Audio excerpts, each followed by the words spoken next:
મિત્રો, ઉત્તર ગુજરાતમાં ચાણસ્મા તાલુકાનું એક એવું ગામ છે જ્યાં એક રૂખી હરિજનની દીકરીને આખું ગામ માતા શિકોતર તરીકે પૂજે છે. એવું ત્યાં દીકરીએ શું કર્યું અને એવી તે કઈ ઘટના ઘટી હશે અને એવો તે કયો બનાવ બન્યો હશે કે આ આખું ગામ આ હરિજનની દીકરીને માતાજી તરીકે પૂજે છે? તો આવો આ સત્ય ઘટનાના ઇતિહાસની આજે આપણે વાત કરીશું. મિત્રો, આશરે 100 વર્ષ પહેલાની જ આ વાત છે.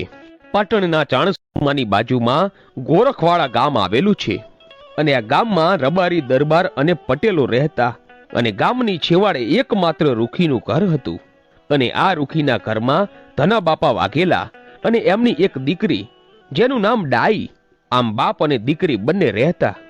અને આ ધના બાપાના ઘરમાં કુવાસીના કાપડે આવેલી માતા શિકોતર પૂજાય અને ધના બાપા એ શિકોતર માના પરમ ભક્ત અને ભુવાજી હતા. હવે એક દિવસની વાત છે કે આ ગોરખવાડા ગામમાં એક દરબારના દીકરાના લગ્ન છે અને આખું ગામ જાનમાં ગયું છે અને ગામમાં કોઈ મરદ માણસ ઘરે રહ્યો નથી અને બધા જ જાનમાં ગયા છે. કોઈ મરદ કહેતા મૂછાળો હાજર નથી અને એવા સમયે ગાયકવાડ સરકારનું રાજ ચાલતું હતું અને ત્યારે અમુક બારવટિયાઓને ખબર પડી કે ગોરખવાડા ગામમાં કોઈ હાજર નથી. આજે તો ફાવે એટલો માલ ગામમાંથી લૂંટીને ચાલ્યા જઈએ. અને આમ વિચારીને 31 બારવટિયાઓએ ઘોડે ચડીને અને ફરી બંદૂકે આ ગામમાં આવી ચડ્યા અને આ બાજુ ગામમાં ડાઈ અને એના બાપા ગામનો કચરો વાળી રહ્યા હતા. અને જ્યારે ગામના ચાપે બંદૂકનો પડાકો થયો ત્યારે કચરો વાળતી ડાઈ એના બાપને પૂછે છે કે બાપા, આ પડાકો શેનો થયો કે જાન પરણીને આટલી જલ્દી પાછી આવી કે શું? કે બેટા અને દીકરી ગામના એક વાડામાં જઈને સંતાઈ જાય છે. ત્યારે દીકરી પૂછે છે કે પણ બાપુ, આ શું છે? દીકરી, આ બારવટિયા છે અને આજે આ આપણું ગામ લૂંટશે. કે હે બાપા, આજે આપણું ગામ લૂંટાશે? કે હા દીકરી, કે આજે ગામમાં કોઈ મરદ મૂછાળો છે નહીં. ગામમાં કોઈ પટેલ, દરબાર, રાજપૂત કે ગરાસિયો નથી અને એટલે આજે બારવટિયાઓને ખબર પડી ગઈ છે અને એટલે આજે આપણું ગામ લૂંટવા આવ્યા છે. કે બાપા, તમે કહો છો કે ગામમાં કોઈ મરદ નથી, તો તમે મરદ નથી? ત્યારે 18 વર્ષની દીકરીએ પોતાના બાપને એટલું કહ્યું કે હે બાપુ, તમે તો આદમી છો કે શું છો? બેટા, હું આદમી છું. તો હે બાપુ, તમે આદમી છો તો શું તમે તિંગાણામાં ન જઈ શકો?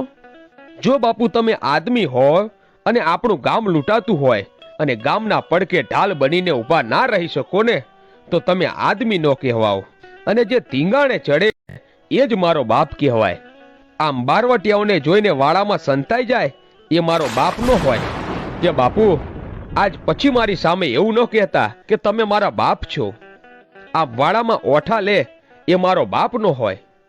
કે બેટા, તને ખબર નથી કે આપણું વરણ શું છે?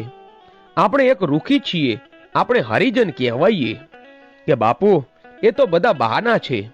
આજે એક માનું ધાવણ ઉજળું કરવાનો આજે અવસર આવ્યો છે, તો મારું નામ પણ ડાય નહીં.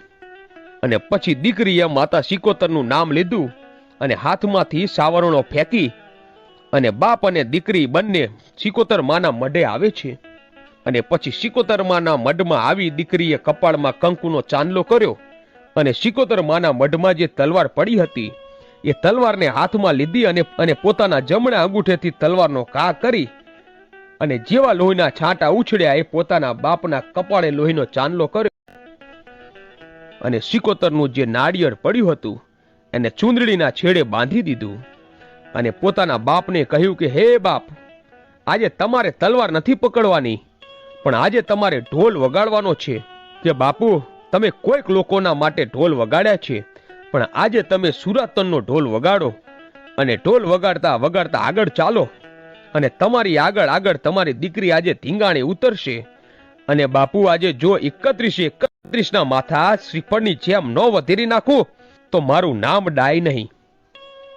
અને પછી તો 80 વર્ષના ધના દાદાએ ધીબાંગ ધીબાંગ ઢોલ વગાડવાનું શરૂ કર્યું અને ત્યાં તો આખા બ્રહ્માંડમાં એનો નાદ સંભળાવા લાગ્યો. અને શિકોતરને પગે લાગીને દીકરી રણચંડી થઈને બહાર નીકળી અને દીકરી જેવી બહાર નીકળીને હેઠી ઉતરી, પણ હેઠી ઉતરતા જ કેવી લાગી કે જાણે રાજપરાથી ખોડિયાર ઉતરી હોય, કડીના કાંગરેથી મારી મેલડી ઉતરી હોય.